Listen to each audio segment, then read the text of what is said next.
অনুতপ্ত অন্ধকার ৪। কবি রুদ্র মোহাম্মদ শহীদুল্লাহ। নীরবতা কোনো এক উদাসীন পাথরের নাম।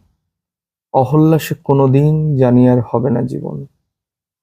হবে না সে পারিজাত, কোনোদিন হবে না সকাল।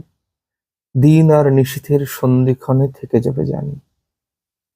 অহল্যা সে চিরকাল থেকে যাবে রক্ত মাংস নিয়ে। যাবে না সে দগ্ধ ক্ষুব্ধ মানুষের মিছিলে কখনো। পোড়া মানুষের ক্ষত রক্ত গ্লানি বুকে সে নেবে না।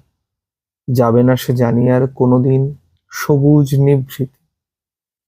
ছোবে না সে চিবুকের থরথর বিষণ্ণ উত্তাপ। সেই হাত কখনো ছোবে না আর উদাসীন চুল। নিঃশ্বাসের ঘ্রাণে আর জাগবে না ভেজা চোখ দুটি।